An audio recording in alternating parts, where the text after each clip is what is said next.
GNT show is intended for mature audiences. Parental discretion is advised. Live long and prosper, bitches. Star Trek, The Final Frontier. These are the voyages of the GNT show. Our continuing mission, to explore Star Trek storytelling, to seek out new worlds and interesting characters, to boldly go where no show has gone before. Naomi Wildman. I was setting it up. Oh. Welcome to the GNT show, where obviously we have no script. Yeah, let's just get this puppy started. As always, the beautiful, the lovely, the high-booted, short-skirted, big-breasted Terry Lynn. That would be me. Admiral Shaw. She's badass. It's Ceridium. Good morning. It's Sunday on the GNT show. You know the worst part of this morning? It's not the getting up early. It's the fact they're making me wear clothes to do the show. It's time for Coffee Clutch. Strap on your helmets, boys and girls. It's gonna get rough. Oh, it's going to be one of those mornings. Let me put on my seatbelt, my helmet with the little blinky light on top. For safety. When we decided we were going to do the GNT show, Man. one of the things we said was no standards. GNT show does not go on the air because we're ready. It goes on the air because it's 9 o'clock on Sunday morning. Mike could have snapped by then and killed us both. Pain sticks for Mike, evidently.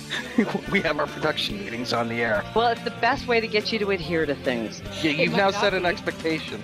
That's the thing about the GNT show, is we set no expectations. I need more coffee. Wow, I'm trying to figure out whether or not I want to do general news or Star Trek news, and I figured this is out. Terry Fuck it. having a series of small It's news. strokes, actually. Boy, it doesn't take long for this show to deteriorate, does it? Straight the fuck downhill.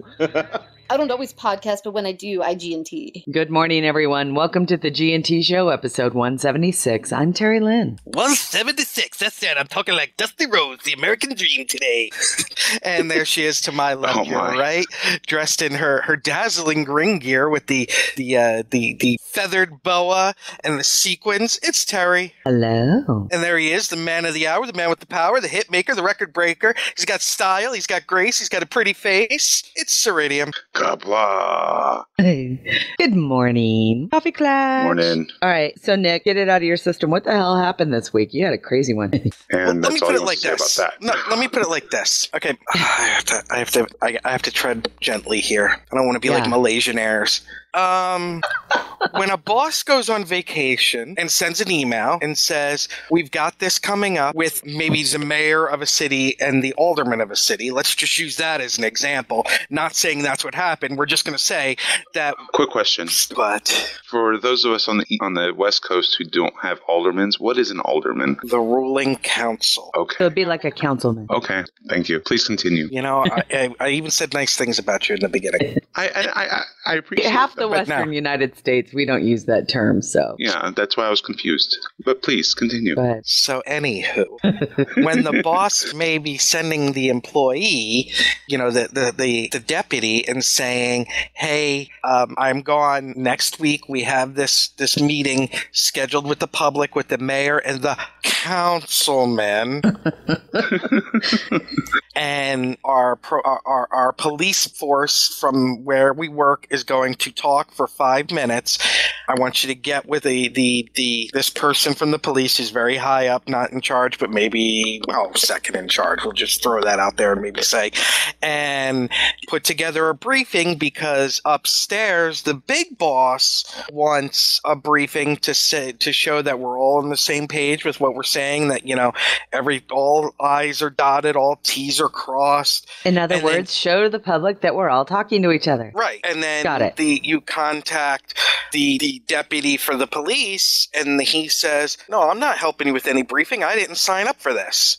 I said I'd go do a Q&A. I'm not helping you with this. Wow. And meanwhile, this is the first you've heard of any of this, is on Friday, when you have to go upstairs on Monday to brief. So sorry. Okay, yeah, you've had your work cut out for you this week. And then there's some other things that I'll tell you off the air, but I can't tell you on the air. Right, I understand. You know what? Hold on. Let me put it in the chat room so that you guys can, not the chat room, our private chat, because that way you guys can react to what I'm about to tell you. Okay. Or what I would be telling everybody. And while Nick does that, Mike, how was your week? My week has been, I can't remember half of it.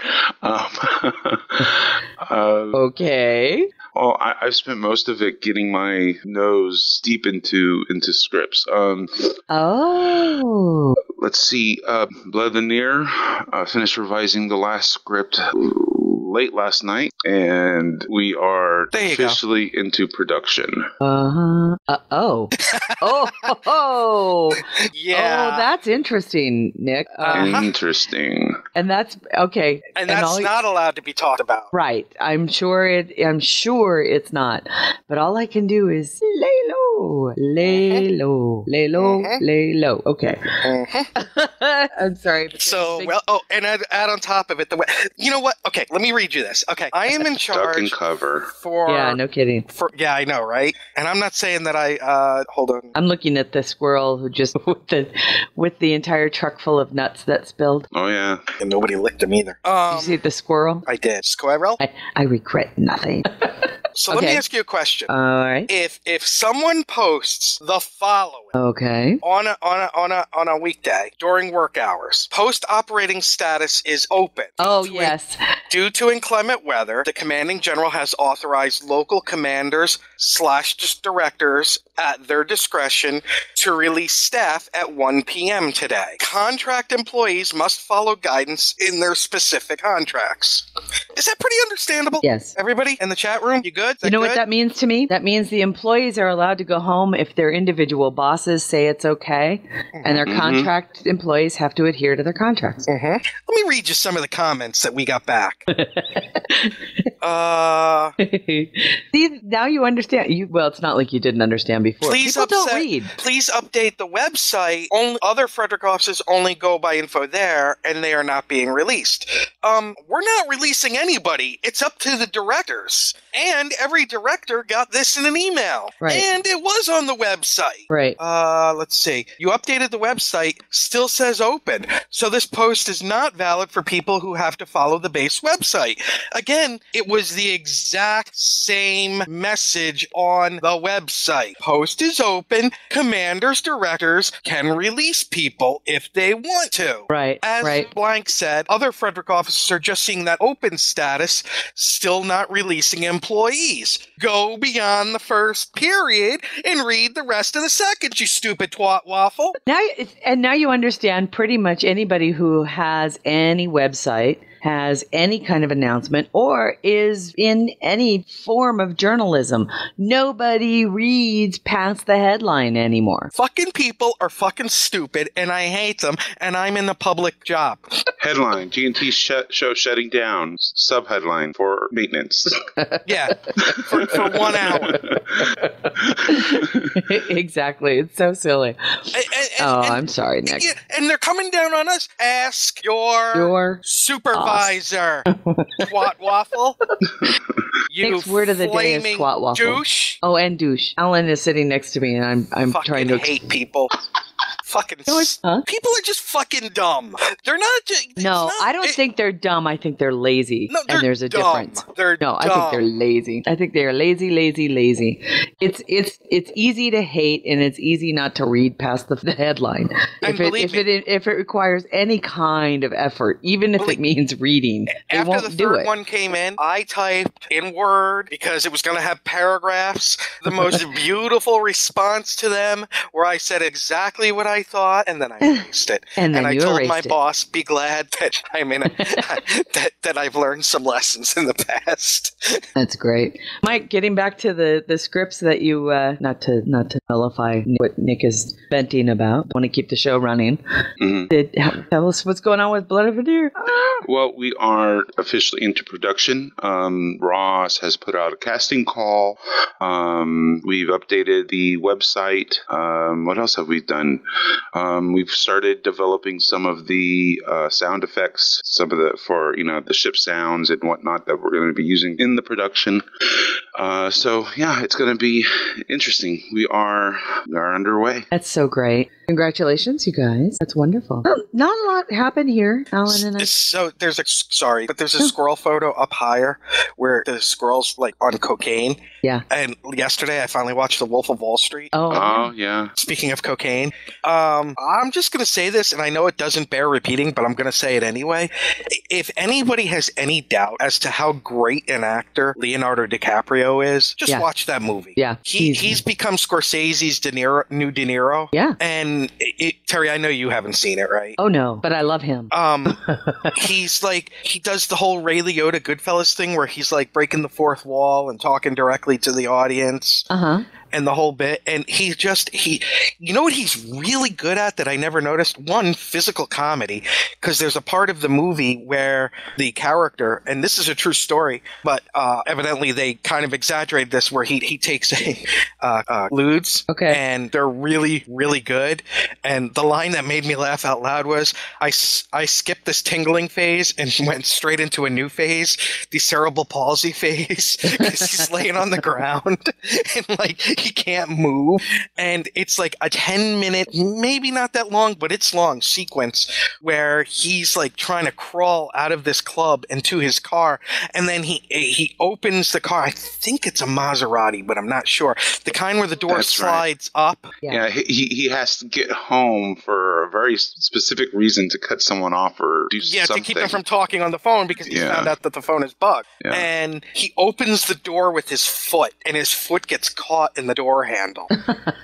And you don't know whether to be horrified because these drugs have done this to him, or laugh out loud at just the whole scene. And you wind up doing both. Yeah. And, I was thinking about it as I was watching it. He reminds me a lot now, and you got to follow me with this, with Shatner during the TOS run. The look, the acting ability. He would actually be really good, I think, as playing a Star Trek captain, because he's very subtle in a lot of things. Oh, boy, do I agree with you. Did you see that somebody posted? Did you see the fanfic picture of the Idris Elba as a Starfleet captain? I was like, oh yeah, I want that to happen. Yeah. Speaking of playing somebody, I messaged you guys this week to ask me a question. Okay. And neither of you remember, do you? No, I didn't. I'm a bad girl. Mike, do you remember? Wait a minute. Where did the message come in on? I think usually it came make in notes of these sort of things. It was on the staff meeting. It was in the staff meeting. Totally. Yes, was. people, we actually have a whole chat window now dedicated to staff meetings. And which turns into Mike and Steve talking computers and taking up my valuable time because I think something important's coming in. That was only for like 5 minutes and we moved it elsewhere. I just wanted to talk about that little brief news tidbit that came up. So who do you want cast as who, Nick? Okay, I have figured who I think would be the perfect Christine Vale. Oh, that's right. Why didn't I mark that down? What the hell's wrong with me? Because you're a Klingon bastard, that's why. Jesus. Picking lice out of the guy in front of his hair and eating it like a monkey. Was that on air before about the lice? No. Was that just, no. That was just, okay. So they don't know what's going on. They're just thinking you're a little more crazy than usual. Okay, so let's discuss Christine Vale for a second. Let's. What's her background in the book? There are some listeners who don't. There are some listeners who don't know who Christine Vale is. Well, they're idiots then. Well, Christine then Vale is a character in the novelverse. Right. Started in the Next Generation books. Yes. She was the operations officer, Worf's old station on the Enterprise. Right. What was her job before she joined Starfleet? She was a cop. Yes. How is she on described? Izar. Physically, how is she described? As a... Doesn't she change her hair like they... No, not that, but I mean the rest of it. Yeah, the hair thing, That she's an athletic woman. Yes. Former law enforcement officer, can kick ass. Right. And I don't know. I think everybody, A lot of people picture Katie Sackhoff. Yes, very much so. I have always said Julia Stiles because of her dancing background, and she's got the kind of build. Well, I've come up with somebody who has begun an acting career, and I don't think you're going to get much more athletic. And when I see her now, I think Christine Vale. Okay. Rowdy Ronda Rousey. Is she a wrestler? She's the UFC women's champion. Okay. I'm waiting for Matthew Anderson, now that I've said it, to post a photo. Ronda Rousey, I think, would be, when you see her, Terry, picture her in a Starfleet uniform and across from an in his prime Riker in the whole command thing on Titan. Right. And all of this. See, that's not Ronda Rousey, Matthew Anderson. It's Idris Elba, and I'm all, yeah, Batman. I just think she's broken into acting now. She's actually pretty good. Well, Terry, when you see a picture of her, you'll understand. When I think of Christine Vale now, I'm picturing her. Well, there was a who asked us the question this week about what series if we had $100,000? Oh, that would be me. That would be Mike. To a pilot, yeah. That was my obsessive dream. 100,000's a little low. For a pilot, that's the idea. That Still was the a little idea. low. That was the idea. That's it not was a really good supposed picture. to But there she is, Terry. Yeah, I could see that. Very much so. That's not, hold on. Yeah, I could totally see her in that. She's young enough. Because that's her in The Untouchables. Huh, interesting. Yeah, she's young enough. Exactly. Sorry. Oh, well, there you go. There she is. Oh, yeah. I mean, can you see it? I can see it, absolutely. She would make a very good, that's a good cast. I would say that's a good casting. And although she would here, I need definitely to be show, a draw. I need to show Alan. She would be a draw for people who may not have ever watched Trek. Oh, I agree. She's got that kind of appeal. She's got a crush. Did you hear Alan Is in the that back? drooling? Yeah, he was like, yeah, duh. She'd be a draw. That's beautiful. Well, cool. Yeah, we'll talk about that later, Mike. I think that's a good topic of discussion. The $100,000 question. So let's start hashtagging. Well, before that, Terry, how was your week? We never finished you off. Oh, it was fine. Seriously, it was nothing exciting. Just, work. And our house has been, it had been many, many weeks since we really did anything about, cleaning it. So this weekend has turned into a devotion of let's get this house livable again. So it's actually been kind of fun. So we dusted and vacuumed and, we call it de-dogifying, right? It's just I saw where you put the new bat lath. Oh, nice. Yeah. We found a place for the bat lath, which is actually pretty awesome. It's now the centerpiece of our dining room. There's another one, Terry. Can you see her in a Starfleet uniform? Oh, yeah. In that pose, yeah. Yeah, especially exactly. In that pose. I love it. Yeah, as a matter of fact, I look at that and I think, God, Sean Torren would totally... oh, yeah. There you go. Now, do you see her? Do you see her or Katie Sackhoff more? See, I see her. To be honest with you, here's the thing. In which role? As her being a cop, then I would say is it Rhonda? Yeah. Being the first officer of the Titan, I almost want to go with Katie Sackhoff because she's older. This is a person who's already had a career as a police officer, then goes to the academy and still works her way up to commander. Yeah, but in the books, they still make a point of, her workout regimen and everything like that. Yeah, but you still there's still, and even in some women, and I think Katie just comes off with that late 30s, early 40s age better. And believe me, I'm not dissing Katie Sackhoff at all. Oh, no. I mean, we all know that And who knew? Here's the thing, right? Is that I'm actually looking for a woman who looks a little older than, Right. And how old is she supposed to be in the books? God, I want to say she's got to be at least 35. Is it that? Yeah. Because Will's supposed to be what? Oh, he's 50s? 40. He's 47 by the time he takes Titan. Of course, it's 47. I think Mike, do you know? Is it early 50s? No, he when he takes Titan, he's 45. Oh, he was? Yeah. Okay. Oh my God, he's my age. So he's 45 when he takes Titan, but and people don't freak out that I know this. The only reason I know it is because when you write fan fiction, other Trekkies hold you, and they fucking do the math. If you don't get it right, they will tell you. And yeah, I got told. Yeah. So I had to fix a whole bunch of shit. I do math. I do math. I had to figure. Well, I mean, I had to figure out what year was Beth born, right? So therefore, how old was Riker? How old was Deanna? And by the time Beth is 30, Riker's 78. Okay. So. And Christine would be about 10 years younger than Riker, right? I would think she's about 10 years younger. So 35. Yeah. And so yeah. And so I see her as young Christine Vale. She'd be kind perfect of a prequel type thing. Yeah. Getting out of the academy, getting onto the Enterprise for the first time, working her way up. Right. Well, she was a lieutenant commander. He was a lieutenant commander on first the introduced. Yeah. Right. So she had already busted her ass. Yeah. And she had a previous career as a police officer. So. Because that was part of Vicky's biography, was that she followed her mom's footsteps of being a police officer on Izar. And here in town, one of my brother's best friends back from high school, from their semi-professional wrestling career, he was a police officer. He did all this stuff. He's still not even in his mid-30s yet. Right. And he was just elected councilman. So I'm just saying that she Alderman. Okay, if you will. Alderman, if you will. But the point is, he's he's not even in his mid-30s yet, and he's done all this. So it is theoretically right, but possible. you have to think about it. The way that it works in this is, okay, so you figure she's probably in her early 20s when she becomes a police officer in Izar.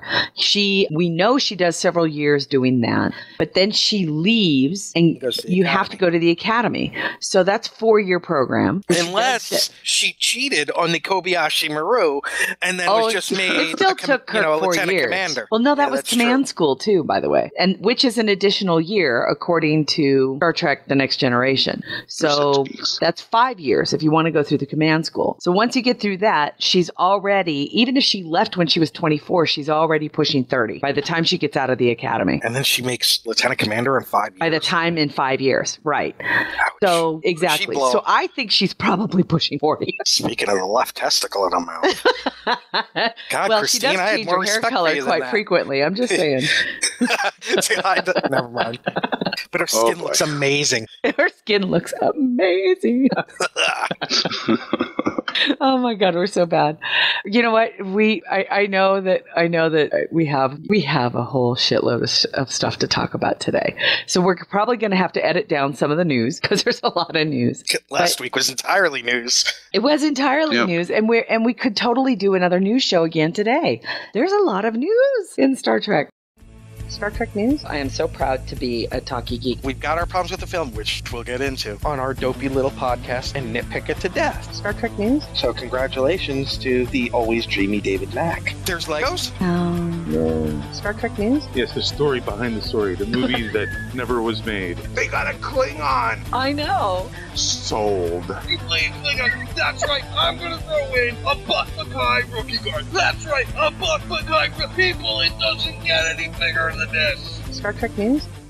Yeah, I talk for 2 hours about Kayla's photos. Hello. I think what we which Alan should happens to be looking at right now, which is kind of Kayla's photos. I think what we need to do is, as we encounter news stuff, we figure out what is the most important and then just toss out the rest. All right. That way we're not going to get bogged down. I promised Adam I would talk about this just because it's so fucking cool.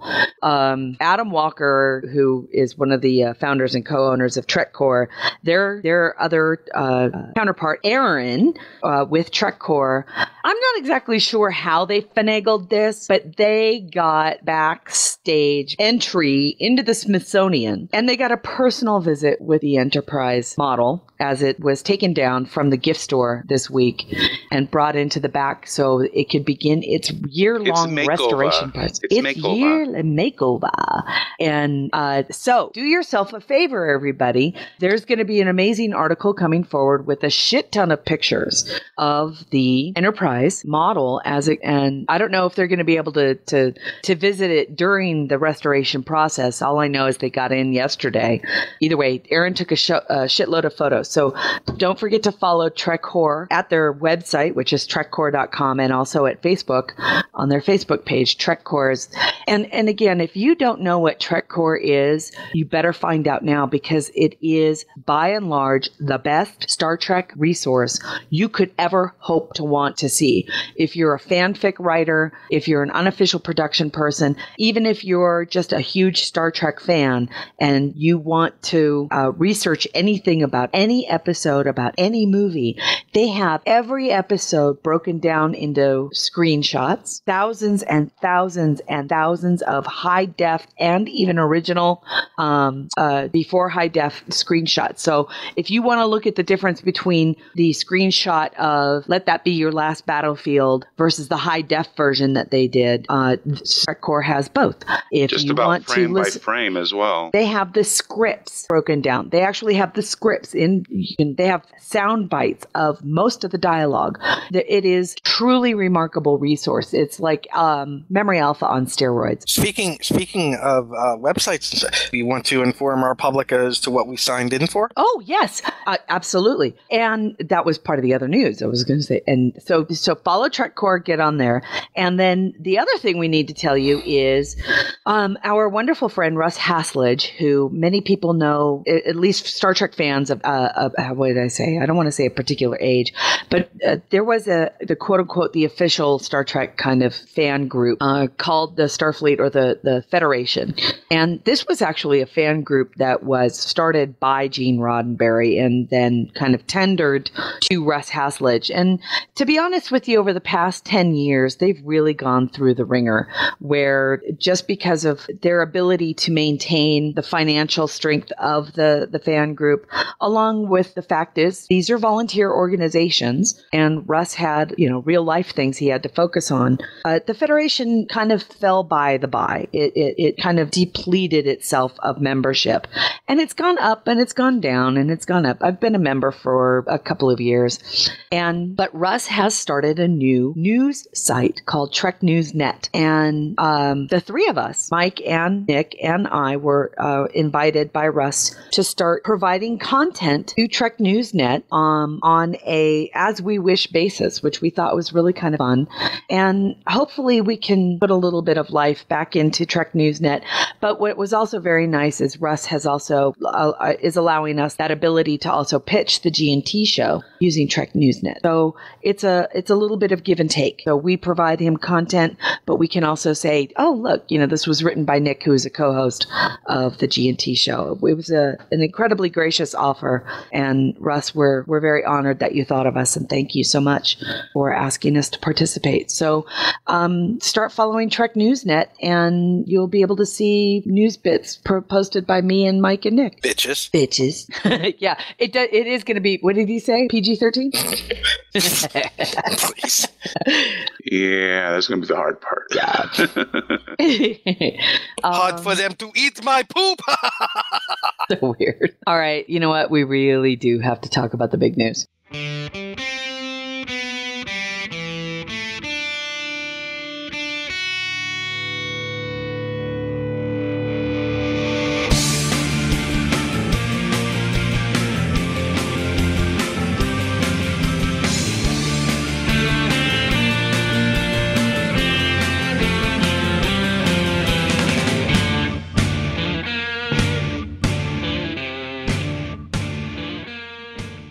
The big news. Okay, the big news is that I'm going in his face. No, I'm not. Yes, we broke this live on a taped interview that didn't air until later.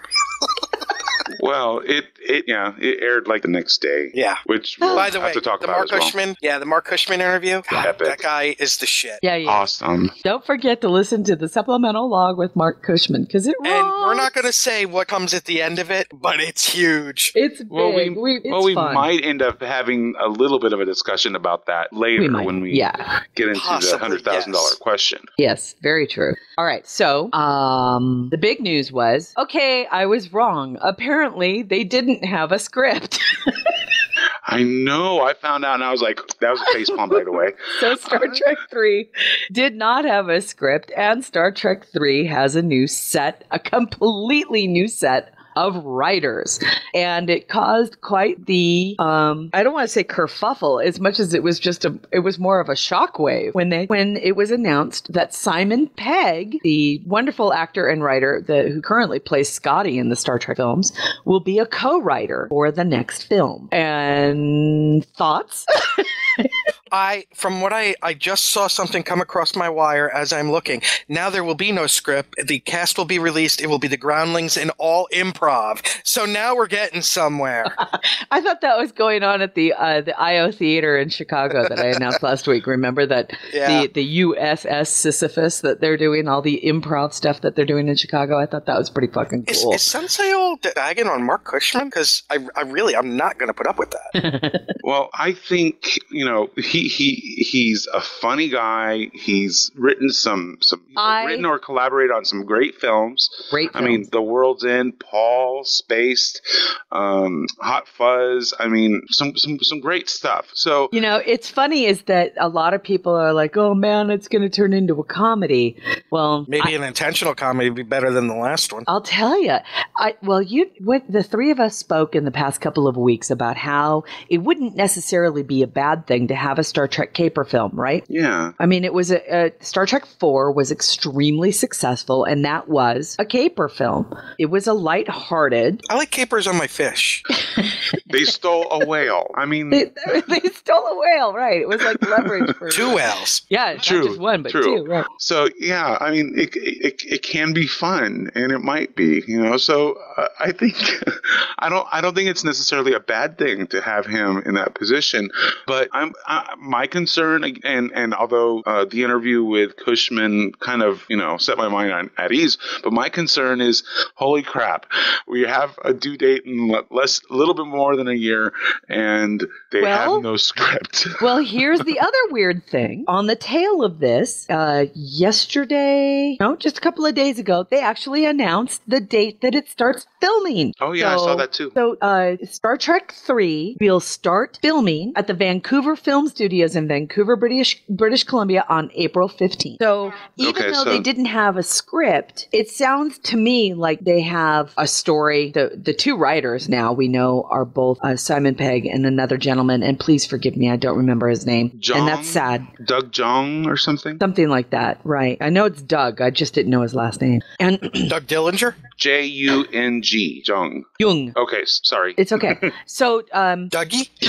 Dougie Fresh. Yo. So there's Dougie 2 new writers. They have the director. They start filming on April 15th. King of the Dougs. And we know they're supposed to release the film on July, or is it June 8th? July, isn't it? July 8th, 2016? 75 weeks from now. They can do Oh my it. God, Mike, with your fucking Star Trek math. I know. I cheated. There's a counter on the website. There's a countdown clock. Okay, So, never mind. I was going to be so scared.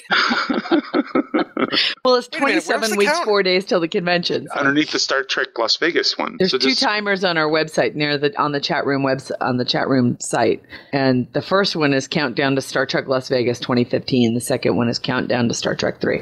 It's not on our homepage. Don't look on our homepage. It's on the chat. It's on the chat room. If you go to streaming, it's on the streaming page. I just saw it. I was looking at the front page. Yeah, we're keeping that somewhat clean. We're trying to keep that less cluttered. We're cleaning up our act, people. We are. We We're were sent actually to- getting almost professional. That's the episode of Intervention that didn't air, was us and our clutter. So Cushmanzade was so that mean was to us huge. that day. So as you can imagine, there's a lot of people who are very concerned about the fact that Simon Pegg tends to be a comedic person, a comedic actor. That's And not there's- necessarily a bad thing for Trek. It's a good thing that Scotty's had no comedy in the first 2 movies.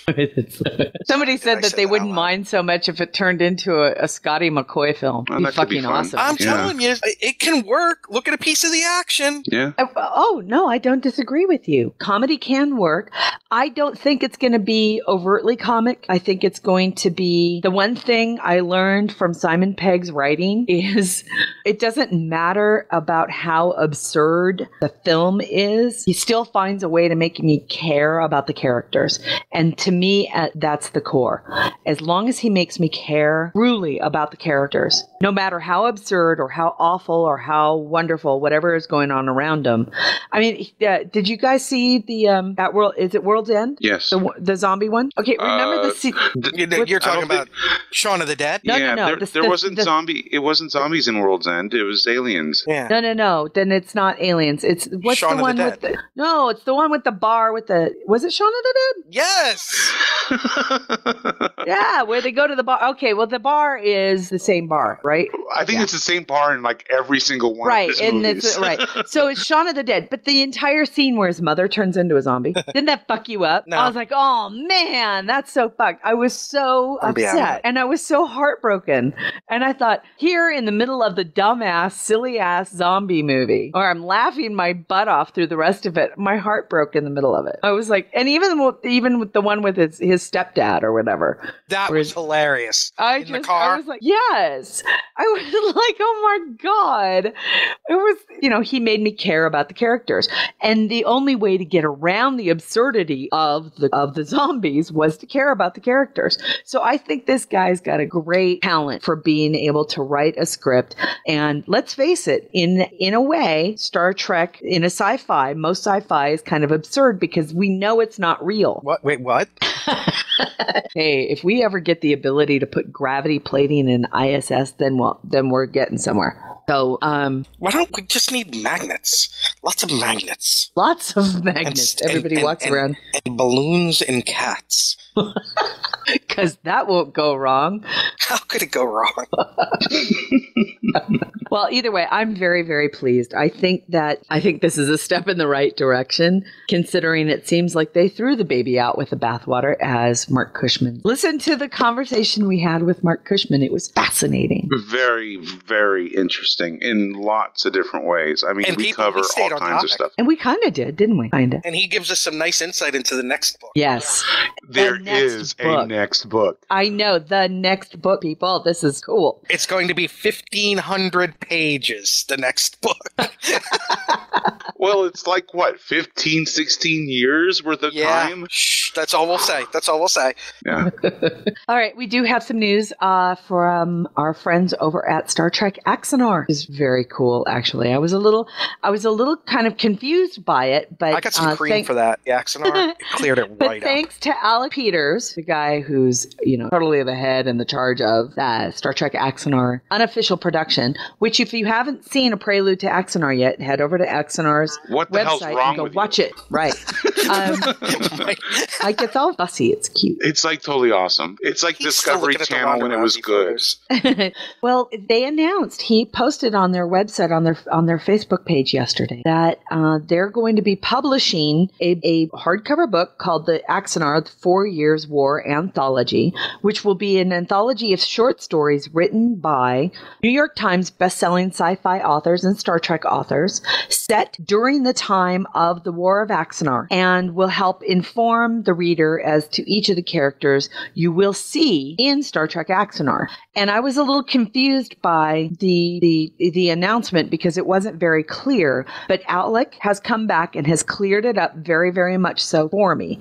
And here's the thing. If you want to get a copy of Axanar, the 4 Years War, it will be an award to their next Kickstarter campaign. So it's not something you'll be able to order through Amazon. It's not something you'll be able to buy because technically it's not for sale. They are going to be handing it out as one of the awards that you can get if you decide to donate to the production costs of the full-length film that they're working on. It looks like a pretty book. It really does. And it comes with a slip cover type thing. And right now we don't have any information on which authors are involved. But as soon as we get that information, we'll let everybody know. So head over to, I put the link in the chat room. It is the Axanar fan group page where Alec made the announcement. He clarified it for me yesterday. I was so confused. I was like, wait a minute. And so I fired him off a message and I said, I just need a quote from you so I can talk about this tomorrow. Is this going to be an unofficial book, like kind of like These Are the Voyages, or, did you, what's up with that? And he was like, oh, no. This is part of the next Kickstarter campaign. What most people don't know is that Terry slicked back her hair, put a toothpick in, and wore her Razor Ramon tribute outfit and said, hey, yo. That's a joke totally just for me, and I really don't give a fuck. Okay, let me remember last week. She was playing with her switchblade. What's so funny? Remember last week when I had no sleep? Yeah. Well, I fell asleep at about 9 o'clock last night, and what's funny is I fell asleep playing World of Tanks, and evidently I drove off a cliff. Oh no!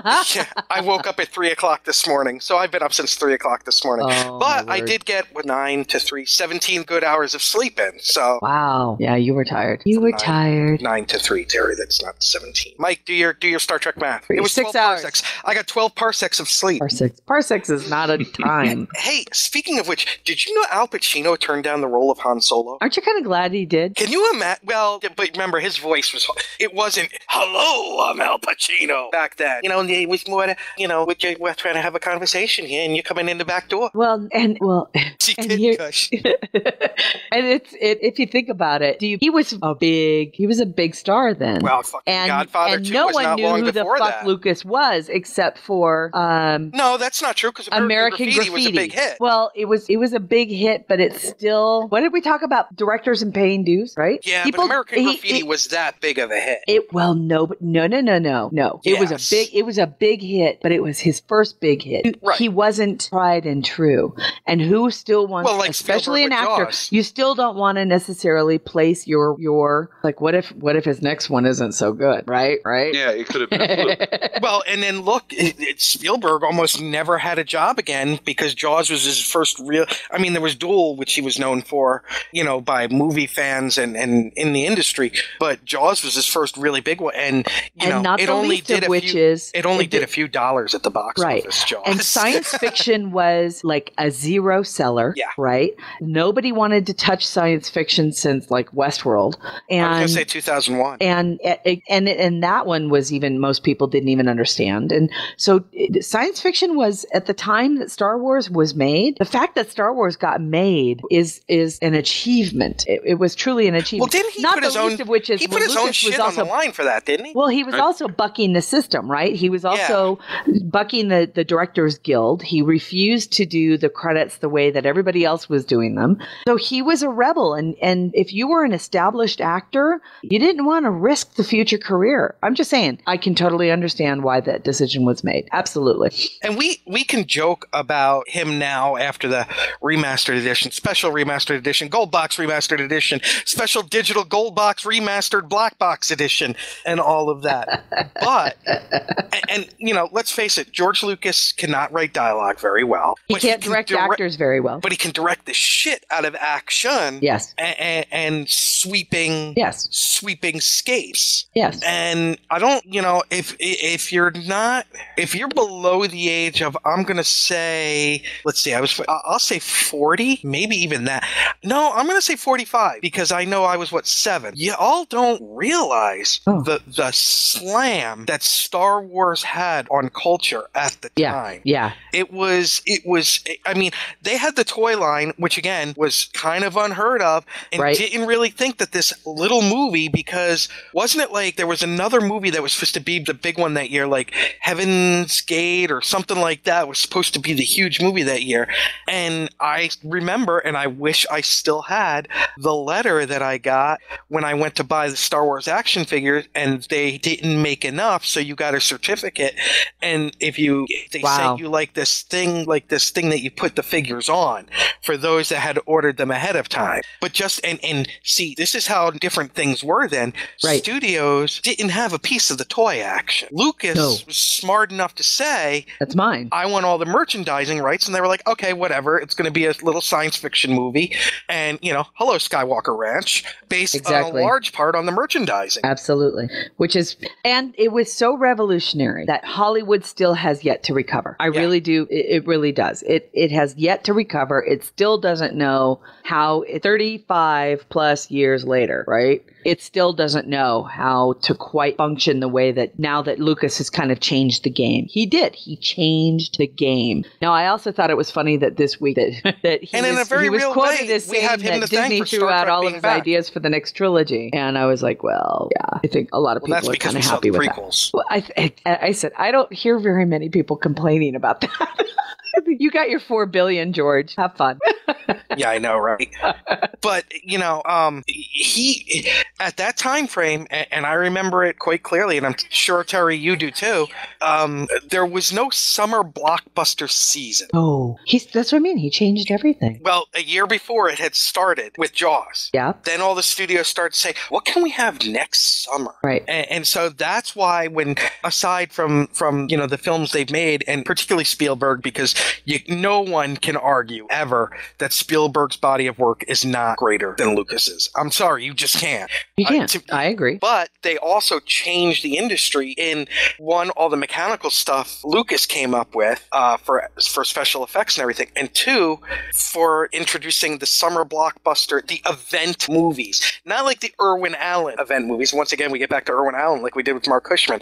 But for the event movies, the movie that, not the event like an earthquake or a volcano, but the movie that everyone everyone wants to go see. You lined up for, no lie, days. To get into to go see. I remember lining up for the second Star Wars film for probably 28 hours.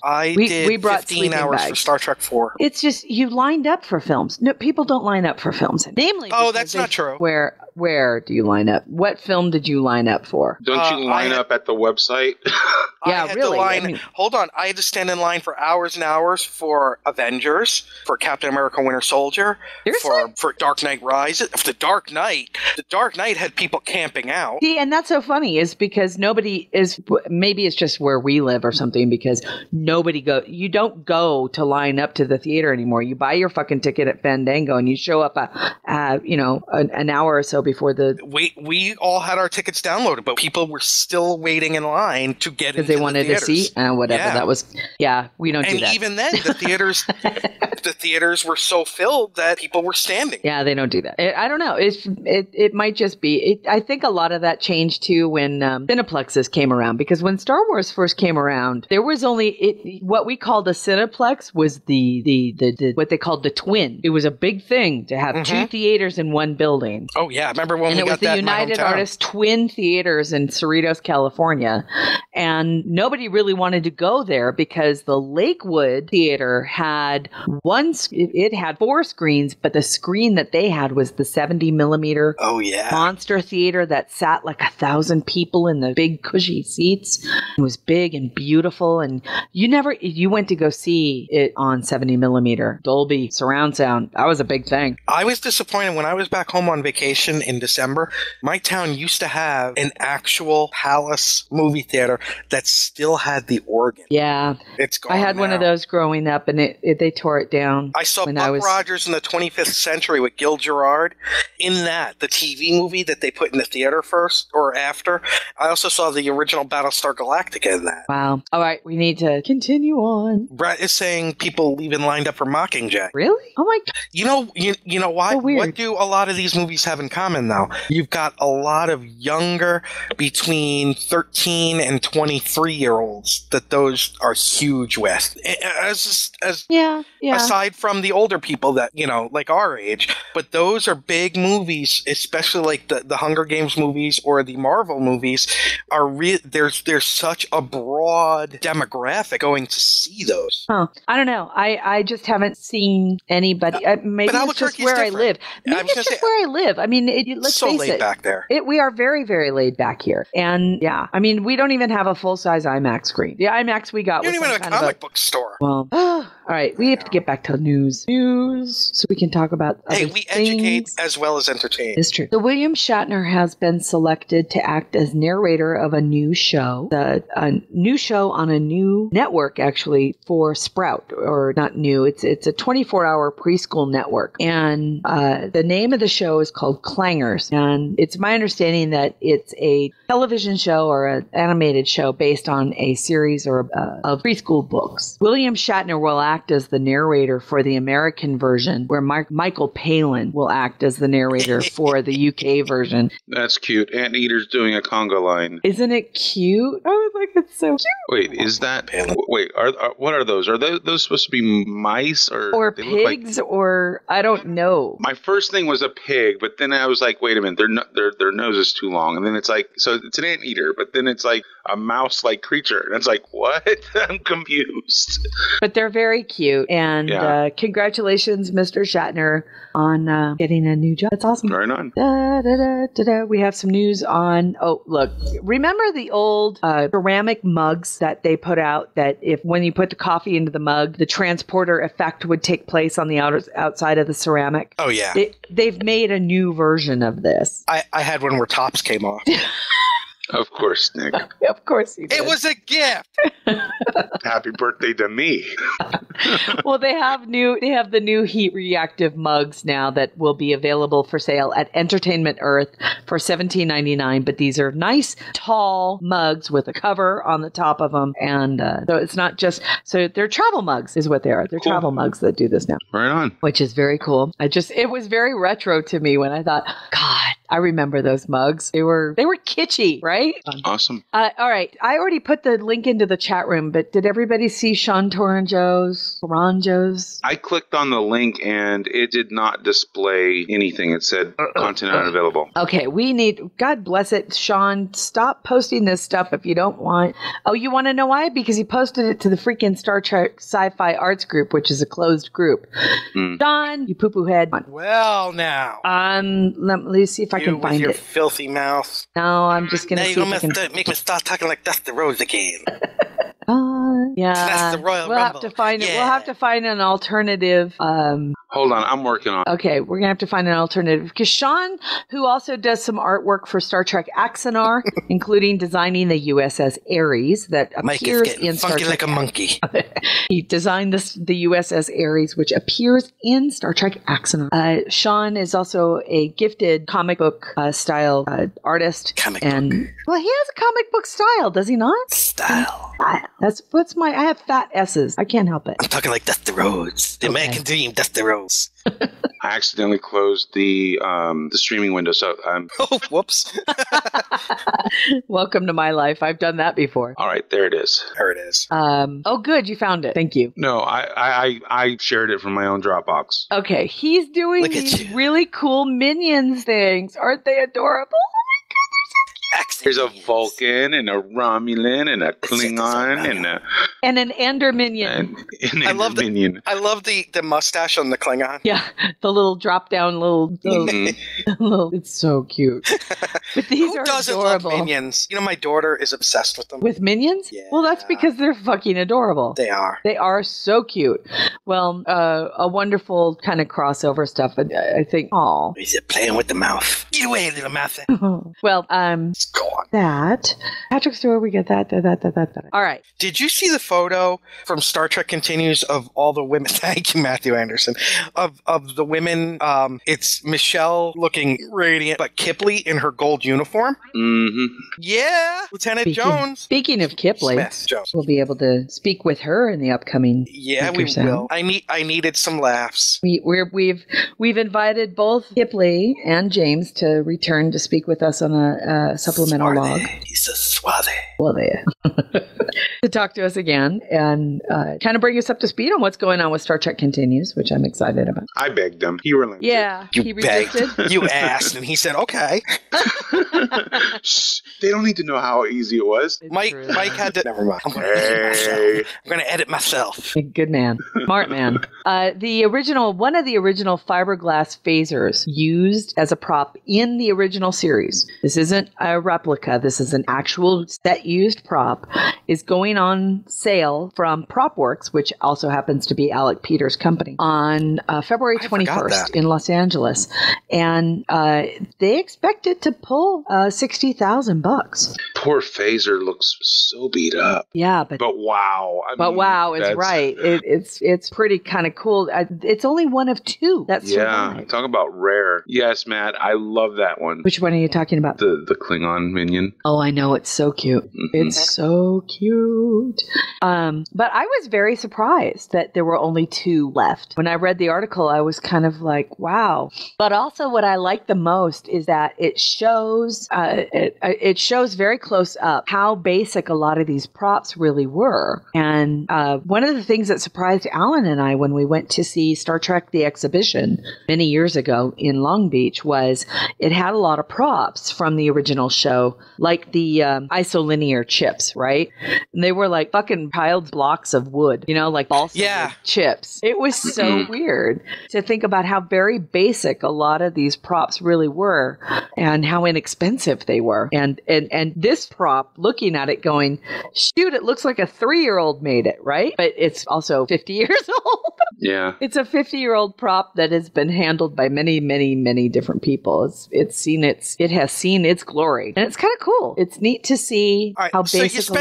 So you spend $60,000 on it, right? Yeah. It's really what are you going to do with it? You frame the fuck out of that. You put it in insurance and you let it sit for a while and make more money, and then you sell it, make more money. It's art. It's the same thing, right? Why do people buy paintings? Well, I look at some of those paintings and I wonder the exact same thing. Fair enough. We do have some Star Trek Online news. I want to play Star Trek Online. here. Warp engines are online. Course laid in, Captain. Engage. Your ship. Warning. Ship is under attack. Your crew. Move out. Your destiny.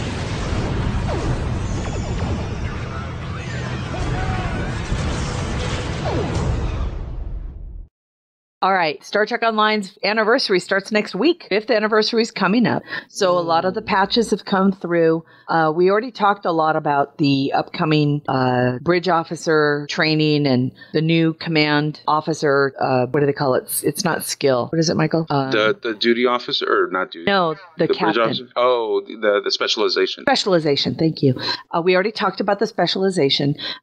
They are just now starting the new lockbox thing. It's the typical thing. When they phase out one lockbox for a week or two, what they do is they bring all the previous lockboxes back. So you have the opportunity. Here's your second chance. Here's your second chance at getting like the original lockbox or a Romulan lockbox or anything along those lines. They bring them all back. So as you play the game, all of the previous lockboxes will drop and you have the ability to open them or not. Huh? Not all at once. Not all at once. That's right. That would get messy fast. Really, no kidding. And then once the anniversary, I think of maybe a week after the anniversary goes live, the lockboxes will change to the new lockbox, whatever that's going to be. Yeah. And I know that there's a lot of people, and it's funny, is that there's still a controversy with regards to lockboxes, and it kind of makes me wonder. Oh my god! Thank you, Sensei. All I really needed to see a poor bunny. And that there's still some kind of controversy, quote unquote, surrounding lockboxes in Star Trek Online or any other game. There are still people who see them as a scam. And somebody sent me a direct message on Twitter and said, "Oh, well, this is a scam." And I was like, I just happen to disagree. And the reason I disagree is because, again, for the past 5 years, I've been saying the same thing over and over again. So if somebody is unclear about my opinion on lockboxes, I'm going to repeat it for you now. My opinion on lockboxes is they are not a scam. They are a means of revenue generation for a free-to-play game. There are other ways to make revenue for a free-to-play game. Just ask every other free-to-play game on how they pull in their revenue, and it all comes from the sale of their tokens, their quote-unquote tokens, right? So, Perfect World and Cryptic Games make their money off the sale of Zen. Turbine Games or Turbine Games make their sale off of Turbine points that you can spend in any Turbine game, and that's how they make their money. And what you choose to do with those tokens in the game are not dissimilar from any other. You can spend it on anything. You don't have to spend it on lockboxes, right? At all. As a matter of fact, you don't even have to buy Zen, and you don't have to buy Turbine points, or you don't have to buy Sony points or Xbox points or anything along those lines. It all works the same way. And the reason why any of this is not a scam is because none of it's tangible. None of it is tangible, people. Well, the money you spend is. Yeah, but what are you buying? You're buying. No, I'm just saying. You're buying the money entertainment. is tangible. You said none of it is tangible. I'm No. getting funky like a monkey. No, none of what you buy is tangible. But your money is tangible. But you're not buying your money. So they're taking money for nothing. You're buying entertainment. They're taking money not, for nothing. Then that's called thievery. Ta-da! You're buying your entertainment, right? That's not tangible. It's the same as going to a movie. Your money's tangible. Is a movie you see tangible? No, you watch it once, you're done. Not if you own the DVD. But you're buying a DVD that way, are you not? Yeah, but you're buying a movie. Yeah. But I'm saying, you go to a theater. What's tangible about that? The ticket. The popcorn. That's what you buy separately. The Twizzlers. Separately. And those come out in a different tube altogether. So once you've eaten it, what do you have? You have Twizzler shit. Okay, Kush is trying to get all philosophical. Do you hand them cash? Yeah. Actually. Okay, you know what, Kush? Well, then transfer all your money from your bank account into mine and see if it's really tangible or not. But the thing is that Katy Perry? I don't know. I don't really care. And I do. Look at it. Yeah, okay. That's tangible. Exactly. But what I'm saying is, at the end of the day, what you're buying is your entertainment. How you choose to spend those entertainment tokens is completely up to you. And if you want to take the chance on getting a shiny, non-tangible ship to use in a non-tangible game, then that's up to you. And if you are using the tokens to buy lockboxes, you know what you're getting into. I'm not disagreeing with you. I'm just saying that money is tangible. I used to. I didn't say money wasn't tangible, Nick. Listen to me. Jesus fucking Christ. Well, what? I could have said titty fucking. Well, with that photo up, I can have that gift. I've never been more into Elmo in my life. So there. Yes. The fact is, I don't see him as a scam because, dude, if you spend the money to support the game, spend the money to support the game, and either buy lock boxes or don't. Hasn't there been a lawsuit about this that somebody said it was like gambling? They've tried, but it isn't. That's what I'm saying. There was a lawsuit, if I remember, and not against Star Trek Online, but against a different game. I think it was against a different game, and the fact of the matter is, what really drove everything is the fact that what was the loss? You had nothing to gain. Gambling means that you will have won something that has an actual monetary value, something that you can leave and you would have more money, correct? So if you gambled something, then you gambled for the risk of getting something that might have an actual value that might be greater than or less than what you spent the money on. Go to Vegas, you roll the dice, you have the ability of making more money. If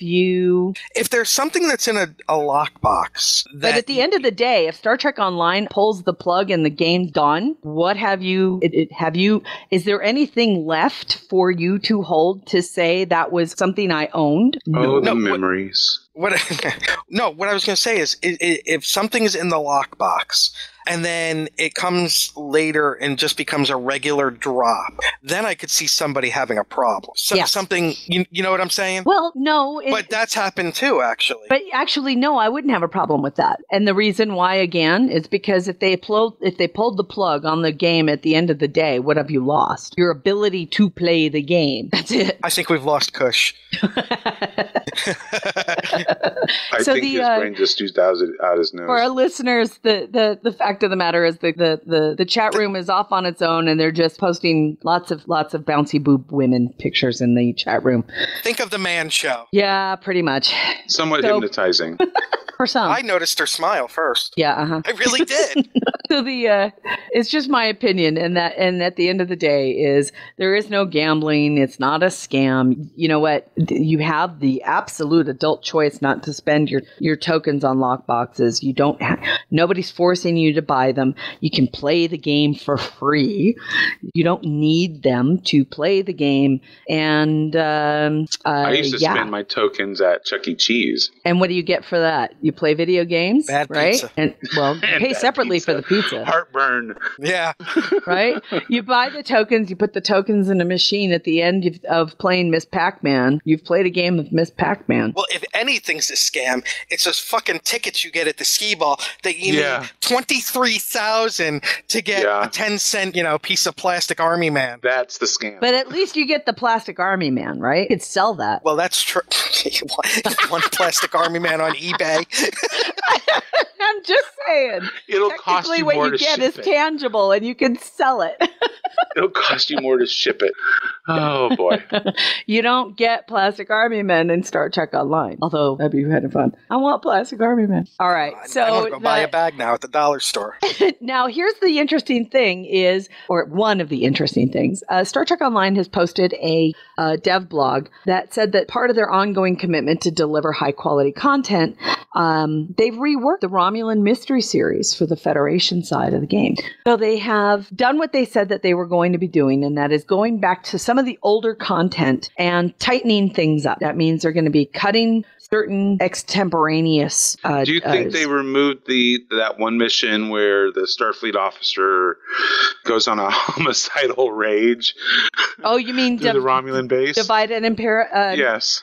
Wouldn't Divide et Impera? I would love to think so. That would be really, really cool if we had the ability not to break the Prime Directive or any military laws while we were at it, or Terry, humanitarian laws, or You have a tissue? Why? Because Brett's going to make your brains come out of your nose with this. He said, so if they did it in the game, would we get the Zen back? And Mike and I push away from the desk. Actually, Brett, there's an answer to that question. If they ended the game, you would have the ability to spend your Zen on any other existing game. You're giving your money to Perfect World as the company. It's up to you. Here's your danger, okay? Yes, you can use if you chose to, when you assign it to a server, that's why they have you assign these things. If you assign it to a server, you're saying you're going to put all this money into holodeck. Do yourself a favor server. Protect yourself. Don't assign your money to a server until you know when exactly you're going to spend it, because there's always the possibility they're going to pull a plug on the game. Say Champions Online.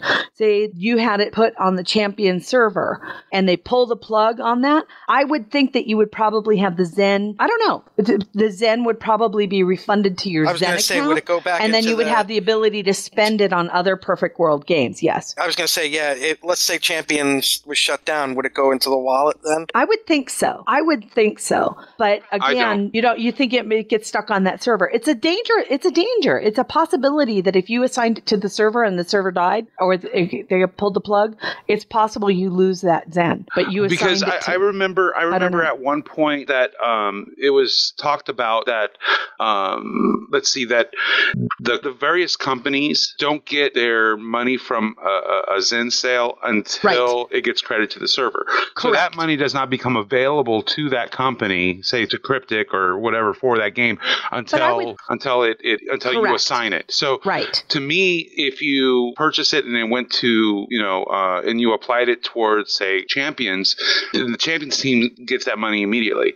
So at that point, it becomes a part of their books. But here's the thing: as a larger company, if they knew that they were going to be taking a game down, I think they would build into their books the refund of the Zen to the wallets, but not necessarily, they wouldn't refund the Zen to the money. The Zen still get held. It would be held for another. It would be like in-store credit. Right. You would be you've already spent the money with Perfect World, and Perfect World would then allow you to spend the money on other Perfect World games. If you didn't want to, too late, you had already given your money. It'd be like buying a gift certificate or a gift card for Target. You can't go back to Target and say, I want to cash this in. Store credit. Exactly. So what you're doing when you buy Zen is you're buying a gift card. Yeah. That's really what you're doing. So it's not cash. The moment you send your cash, it's gone. What you're doing is you're buying tokens of gift cards. So you would get the Zen. I would think you would get the Zen back to your Zen wallet for the option to reassign to another server. I would hope another game. I would hope that if one of theirs was shutting down, that they would do that for the people that have the money. I hope so, but I don't think they're obligated to. I don't know. We'd have to read the user contract, right? But I would think that I would think that would be a customer service appropriate move. Would be if Neverwinter or something like that got bumped and you had a bunch of Zen in the Neverwinter Neverwinter server. Relations. I mean, I think it would. Yeah, I think so too. I think it would be so yes, Brett, you lost a lot. Every dollar you spend to Perfect World, every dollar you spend to every other MMO company that's out there, the moment you spend that money, the money's gone. It means it's gone. I mean, you don't get it back. You're spending for entertainment. It's like you go see a movie. You spend $12 to go see a movie. If you hated the movie, you can't get your money back. But there is a difference.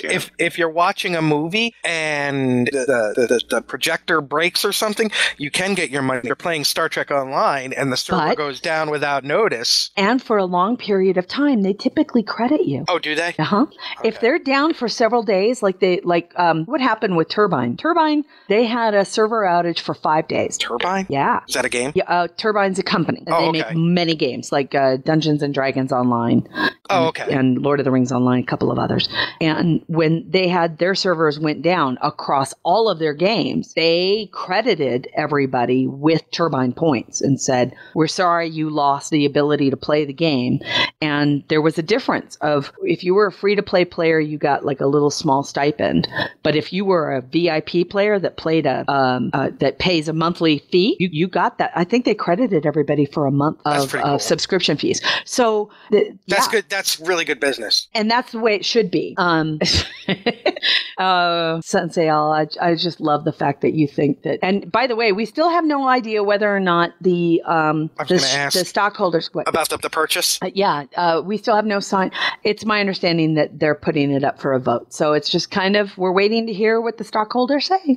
But the stock has been hanging around $19, which is still $1 under what the offer was. So I have a feeling they're going to take him. I have a feeling morning they're going to go private, which is going to be very interesting. Now, what are you know this kind of thing? What can be the implications of that? The implications could be, like I said, 6 of one, half a dozen of another, and that's going to be the disadvantage of working for a public company is the fact that you are beholden. The directors and officers of the company have a fiduciary responsibility to the stockholders first. So they can be sued if they don't do everything financially and business possible to protect the stockholders' investment, plus try to make it as much money as possible. That is the downside of the Sarbanes-Oxley laws that were passed after the Enron fiasco, right? It is this transparency of books laws that have been placed on there, which now forces the shareholders to be able to say, hey, directors and officers, we want to know what's going on with every penny of our money you're spending.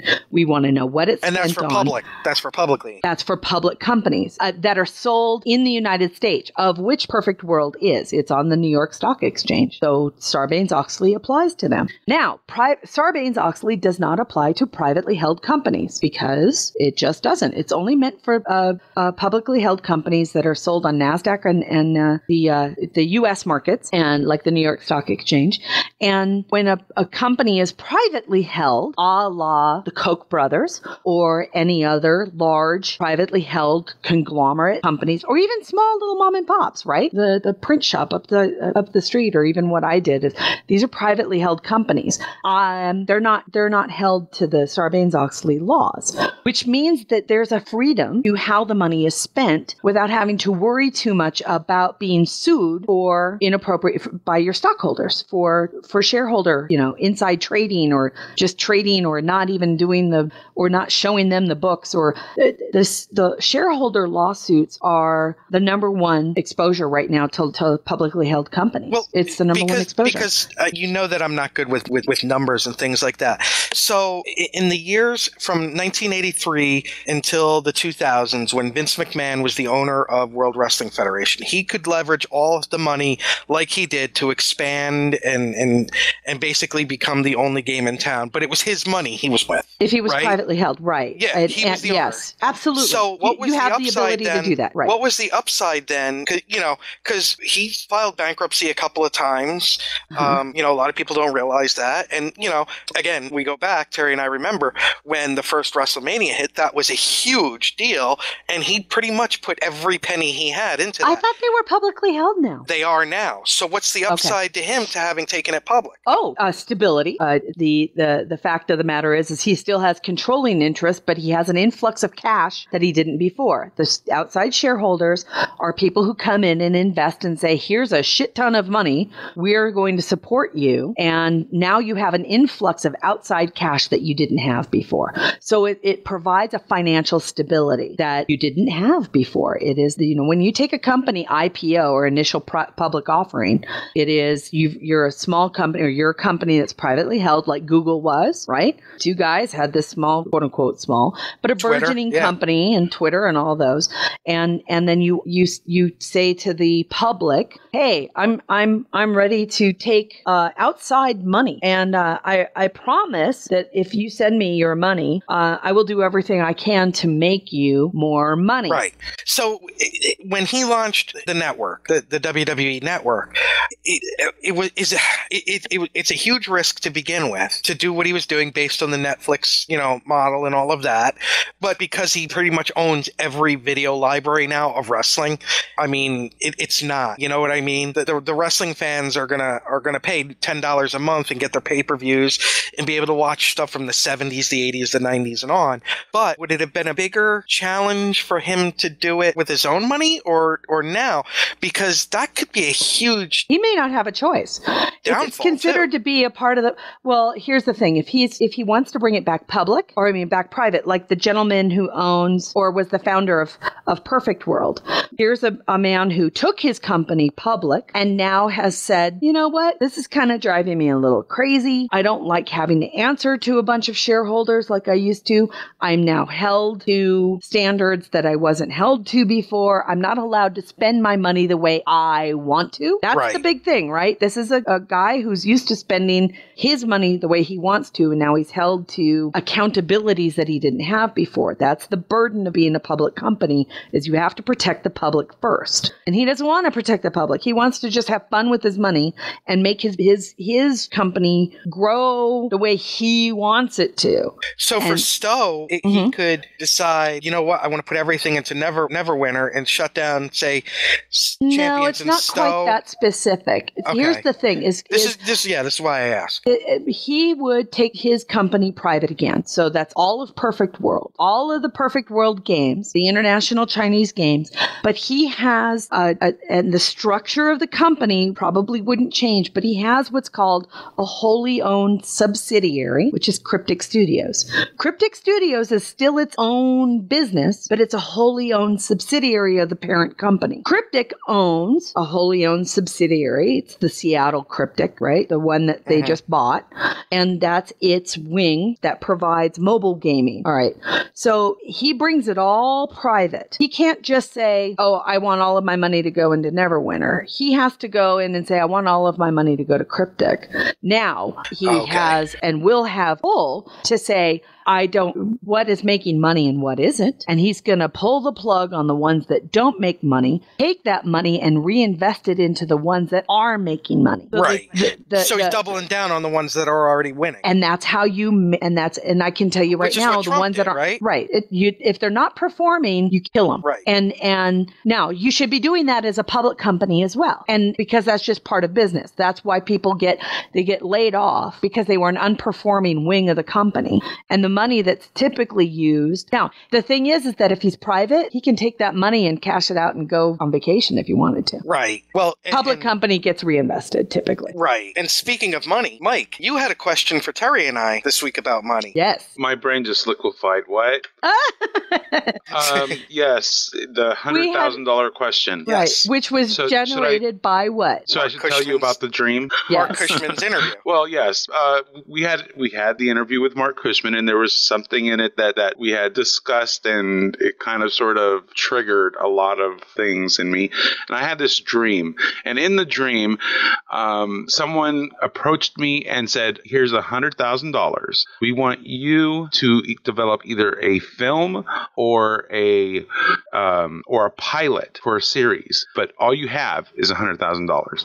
That's not a lot of money, but that's all you have. What do you come up with? What would be your is this project? Each of us individually 100,000 or 100 or 33,000 each? Each individually. Okay. Oh, I already know. Go ahead, Terry, because I do too. I so already know. I'm just typing something. It's good advice not to sign your Zentos or just actually spend it. All right.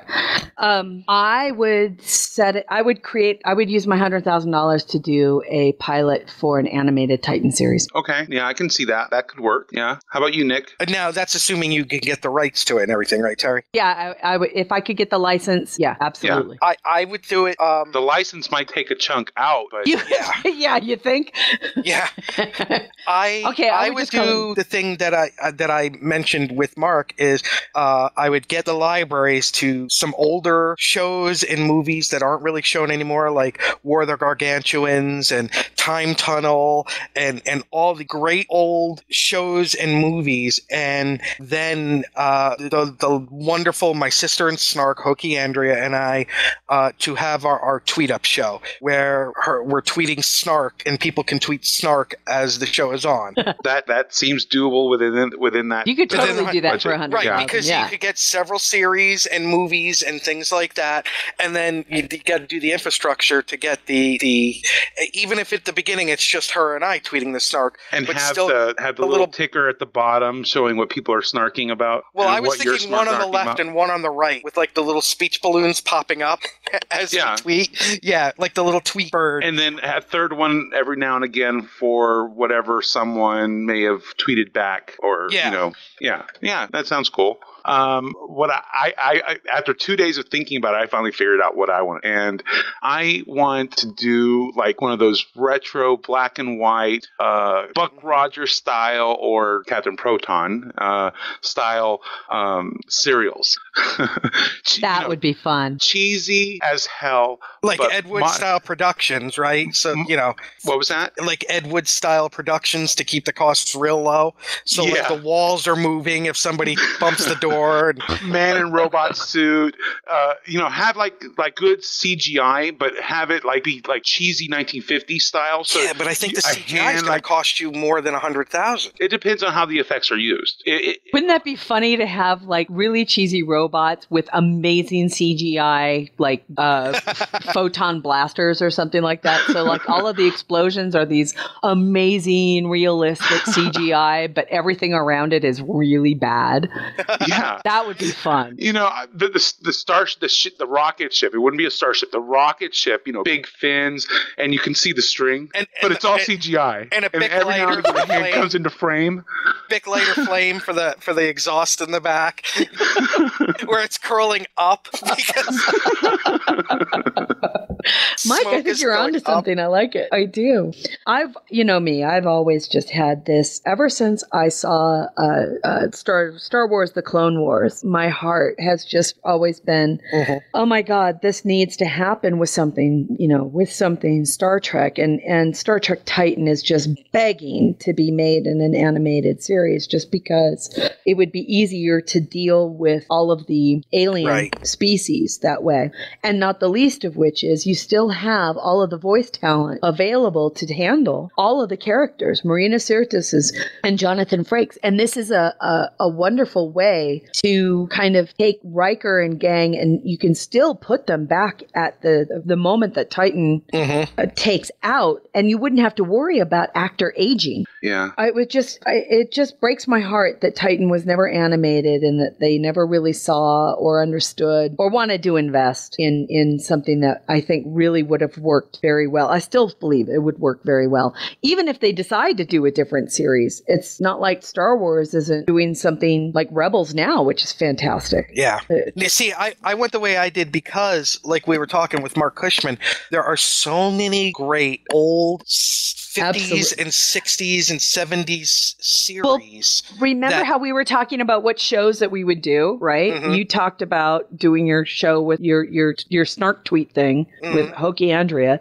Mike, you talk about like a Svengoolie type of thing too, right? No, that was Nick. I couldn't think of anything at the time. Yeah, Mike was stumped during the interview. You were stumped?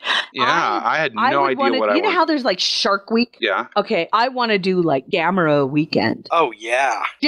Just a weekend celebrating fucking flying turtles with flames coming out of their armpits. And tiny little singing Japanese girls. Yes. Like Mothra Monday. Should we reveal the big ticket item? No. Okay. No, make them listen to the damn show. Make them listen to the damn. If you want to know what the impetus was of this conversation, the other thing I think I would do is, because I don't think I'd be spending $100,000 on the tweet show.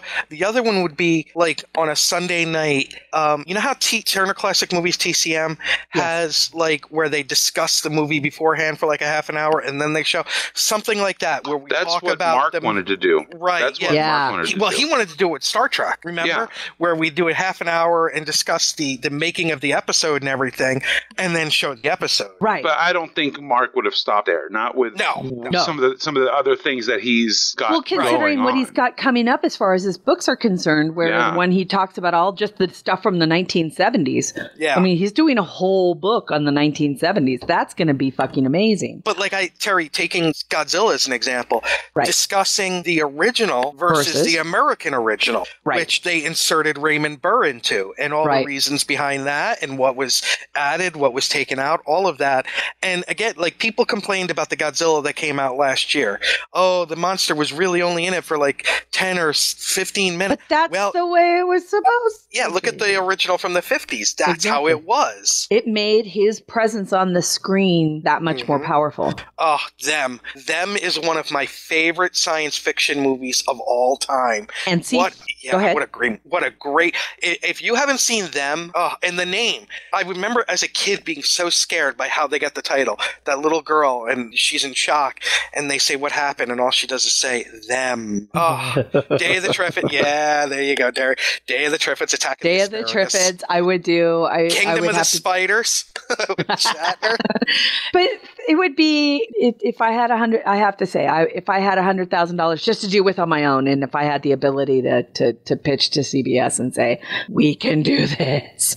But what can if be you done. couldn't get a license? What would be your backup Outside plan? of Star Trek, if I couldn't get the license, what would it be? Yes. I have to say, I would probably do something on. I have an idea for you, Terry. Yeah, go for it. You hosting a show and having about women in science fiction and fantasy and films that highlight them. I would love that, but I thought to myself, if we're talking original programming, what I would like to do is something a little bit more comedic, and it would probably have more of a draw. And not unlike, I would probably want to do a show not unlike what Felicia Day did with the Guild, except I would do it about a bunch of geek podcasters. Jeez, where would you ever get a cast for that? They say write what you know. Yeah. Yeah. God, and that opens up to filming at Vegas and Comic-Con and all kinds of stuff. I know. It would be a blast. So I would do that. And my idea would be like the most far-fetched one and probably the most expensive one out of the three. All right. Like you're a man of big appetites. Oh, yeah. Oh, yeah. But yeah, I thought, that kind of classic retro 1950s style, and mixed Rogers. with the serials mixed with the modern capabilities. I mean, I think it could be done cheap and it could be done well. Blue screen or green screens and black and white, filters on everything, and I think it's doable for that type of price range. Well, even if you couldn't do that, Mike, something like the old Amazing Stories and stuff that like Matthew Anderson's putting up, an anthology series based on those old pulp magazines.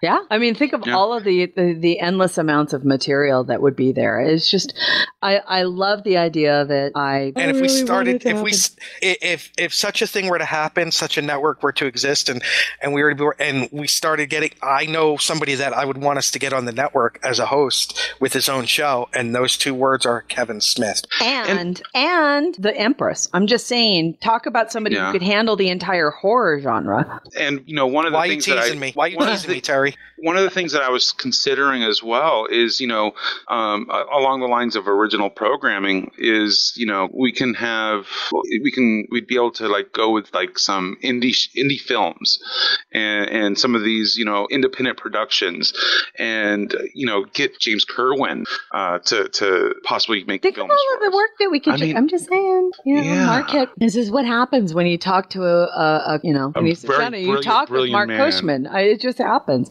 So again, listeners, if you have not listened to our wonderful conversation with Mark Cushman that occurred last week, it is possible. I squeed for 2 days. It's so fun. You can listen to it at our website. You can just go to gntshow.com, look at the supplemental log with the picture of Mark Cushman right there. He's the wonderful author of These Are the Voyages, volumes 1, 2, and 3, and he's working on a 4th book. He talked about something like he's probably already doing a 5th. Just a crazy busy guy. He's wonderful. also working on the Lost in Space. And he's working on Continues too, isn't he? He is. Doesn't he help? He's involved. I think he's like involved. a script person. Right. I think he helps them with script editing or something. Yeah, consultant. I think he's doing the consulting on all their scripts. But nonetheless, it's amazing everything he's got. Yeah, it's very cool. It was fun to talk to him. It's always fun to talk to him. Jeff, I expected better from you. And we go listen to it because it was a blast, and it's what generated the conversation of. And we want to hear from you. Send us your ideas. What would you do if you were given $100,000 to create a new show on a independent sci-fi channel? An independent science fiction television channel. I got 3 words for you. Dayton on Austin. I'm just in the fog of Ward would totally have to occur. Yeah. Yeah. But I'm just thinking of him hosting a show about $6 Million Man. It'd be fun. Yes. And 70s shows in particular. Oh, God. Man from Atlantis. ISIS. We can do a creature double feature. Bring those back. Yeah, it would just be fun. And we're talking about not just sci-fi, but sci-fi, horror. We're talking GTTV. GTTV. If we could have our own TV channel and, and not fuck everybody over like sci-fi. And I'll tell you something else we could do that would be pretty cutting edge for a television. Every week, a live... You know how people game on Twitch and you can watch people game? Yeah. Could you imagine like a live version of that on TV where people, like, you have your own like group in the first 50 people to sign up or whatever? So like a Star Trek Online or an Xbox or a PlayStation or something like that where people could watch it. I would watch that. A group That'd of be people fun. That would be fun. watch Magnum. Here, Magnum and I teaming up. Well, some people don't have hand-eye It'd be a coordination to game get show. through games. I couldn't get through half the games out there. So that'd be like the only way I can experience that story. I would do it as a game show. I would set up different people to play each other in some kind of a console game, and at the end of the quote unquote season, you have like the big matchup, right? Oh, interesting. Everybody set themselves up as in PvP. Oh my God, that'd be fun. I would love to see you and Black Magnum. It'll end up being the final match would be like 7.5 hours long because neither one of you would fucking die. Oh God! And there's a couple other people from Caspian. Will, yeah, they're put in a big PvP match with like up to like 80 kills or something. So that way you can just keep going. The game would never fucking end. Yeah, we're out of time, and we're only at 20 kills. See you next week, everybody. Next week, it's still the same match. It's still the same. Yeah, we're still going. There's a whole bunch of people just going, I got you. Fuck, where'd you get that life from? It's like, miracle worker, fuck. And you stream the beginning where we're trying to set up teams. No. Magnum and Getty are not on the same team again. Last time that happened, no. Wheel of fish. We would both have, you know what? Magnum and I would both be flying Sovereign classes, so that would be the most beautiful. Oh, God, that'd be hot. But I'm just something like that. I think something live streaming like that would be fun. That would be a blast. Well, Mike, what announcements do you have this week's for? If you're interested in doing some voiceover for Blood of the Near, I think the email address is staff@bon, B-O-N, rom, R-O-M, show, SHOW.com. So Bon Rom Show. Bon Rom Show. Staff@bonromshow.com. You can check out our website. It's been upgraded there. So we're looking for voiceover for that. Let's see, Gates is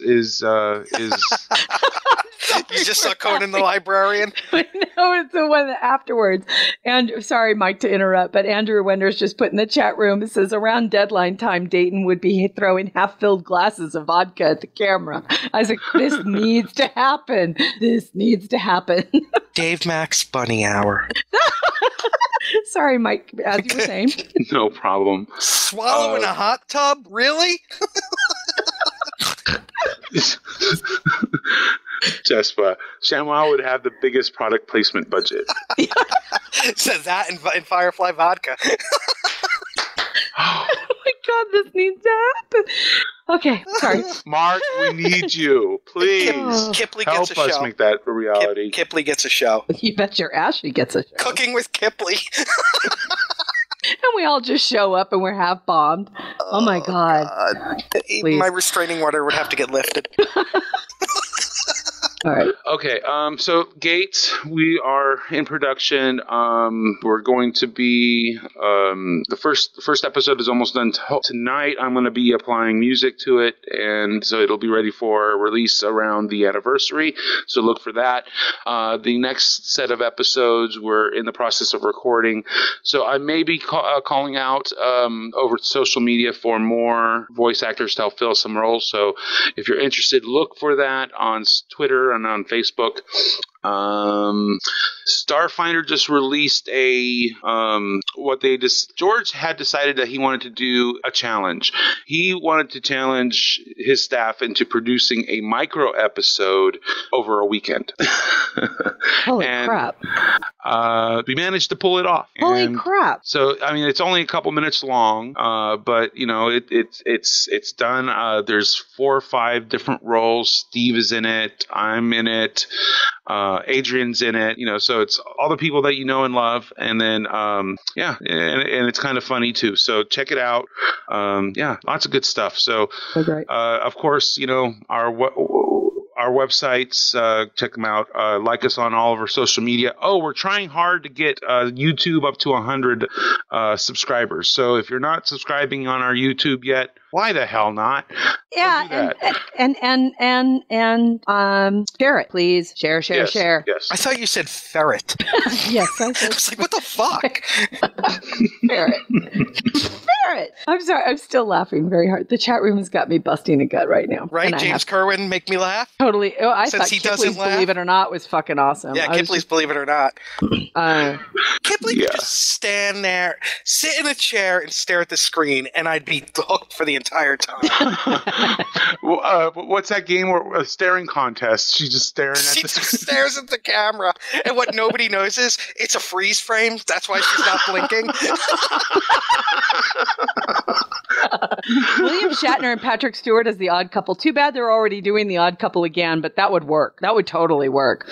You know what I would like to Man, my see? head hurts Patrick from laughing. Stewart and Ian McKellen in their own sitcom. No, you know what? A true reality show. Them just being followed around. No kidding. Yeah. Just follow them around. You'd be in your No pants. script, nothing. Just let them be them. Seriously. Just set them loose on the streets of New York. Wait. That'd be awesome. Oh, man. Okay. And we'd have educational programs. We'd have to hire Kayla to do an educational show. What could we get Chase to do? We could Chase. Oh my God! look I saw beautiful. Chase in a movie this week. You did? A Mark Hamill movie. Oh, Have cool. you ever seen Comic the Movie? No. Oh my God, Terry, Netflix it. Okay. Mark Hamill plays a guy who there's a movie going to be made about a superhero that he's a giant fan of, and all of this. And first of all, Mark Hamill was on Fat Man on Batman, Kevin Smith's Batman podcast. Mark Hamill needs to talk less. I mean, talk more. Fuck, I fucked it up. But he made this movie called Comic Book the Movie, and they filmed at Comic-Con like in 2003 or 2004, and she actually has a part, and she is hilarious in it. Love her. I do love her so very much. We have to. Peter David is in it. You know what though? You know what would be great for Chase, and it's not because what would be great for Chase is that she could do like how on Saturday mornings you kind of always want to appeal to the little kids. I think Chase would be great at doing like a reading, almost like a Reading Rainbow thing, right? Where she could narrate a 50s sci-fi film. Oh man. And for our Sunday morning political show, every Sunday, John Van Sitters and I debating the latest in Nan Baco's policies. But I was just sitting there I thinking, so it would want be really this great to because happen. she's such a proponent of literacy, right? Chase is such a proponent of literacy that she could totally sell sci-fi books. I'm just saying, it'd be awesome. Okay. I so want this to happen. Well, if not, we've just given the world a crap load of ideas that they can On the probably holidays, we could totally have steal from us. And The Star Trek Rat Pack on their Christmas special. Yeah. Terry's staring into the distance right now. I totally am. Oh my God. Oh, talk about a voiceover guy, Casey Biggs. That man sends me. Whew. He sends me. You kidding? Okay. Where was I? Oh yeah. We need a tying up the show. Kickstarter. Yeah, we're doing. I'm just thinking about our New Year's Eve show. Yeah. Cushman Zada running around. It would be Will and Brandon. We can have a montage of countdowns leading to explosions through Oh my God! various Could you eras. imagine Will and Brandon? They would be like the gay critics. We could have. Like on the Muppets, the guys up in the balcony. Oh my God! Yes, put Will and Brandon up in that'd be a so balcony funny. overlooking us. Oh my God! I want Will to just. It would be like, yeah. Oh my God, that'd be fucking awesome. Okay. So yeah, we really need to tie this up. So G&T TV, GTTV. you can follow me on Twitter actually at Terry Lynn S. You can follow us on Twitter at SundayGNT. Nick, where can people follow you? And that's Sunday GAND. Yeah, you can't use an ampersand in Twitter, guys. And I am at Gettysburg 7. That is the number, not the word 7. And Mike? I'm heartbroken. SORIEDEMSTO, Ceridium's STO. You know what, Mike? Get GNT TV. Get that that trademarked. Make it happen, producer boy. Okay. Yeah. Well, we can just throw money at that. All right, everybody. This was episode 176. Join us next week for episode 177. And Andrew Wonders could do our music. It could happen. We have a bunch of talented friends. And we've got a couple of great conversations coming up in the early parts of February where I think we have scheduled. Can we announce what's on the schedule? I mean, subject to change. Right. Subject to change. We have currently scheduled Kipley and James, of course, our wonderful friends from Star Trek Continues, among other things. And also Al Rivera, the lead designer from Star Trek Online, is scheduled to speak with us after the anniversary event stuff goes live.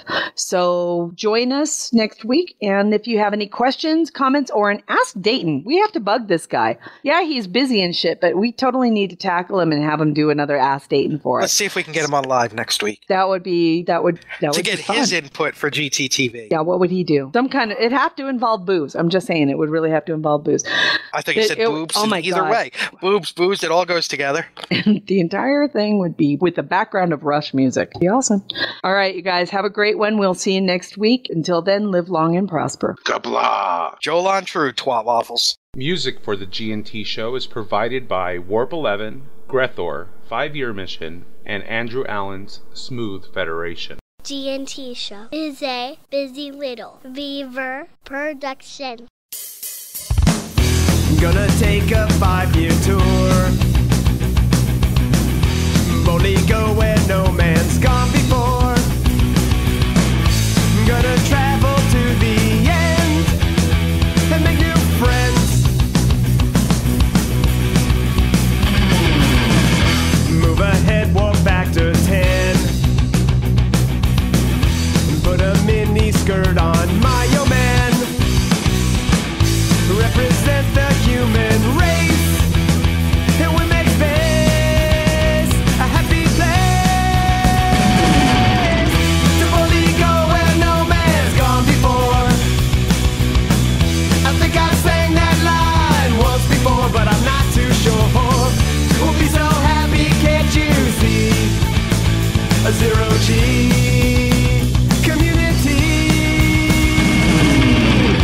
gonna travel to new worlds. Beam on down and meet some green girls. Gonna see what we can see. A fancy-free galaxy. To boldly go where no man's gone before. I think I sang that line once before, but I'm not too sure. We'll be so happy, can't you see? A zero-G community.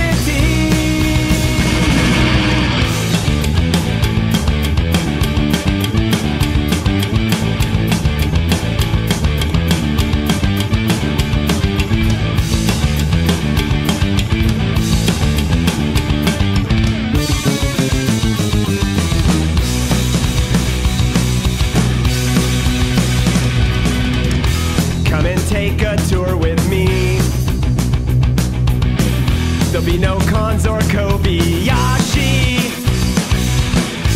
Gonna travel to the end and make new friends with aliens. To boldly go where no man's gone before. Space heavy. I think I sang that line once before, but I'm not too sure. We'll be so happy, can't you see? A zero-G community. To boldly go where no man's gone before. Space happy. I think I sang that line once before, but I'm not too sure. We'll be so happy, can't you see? A zero-G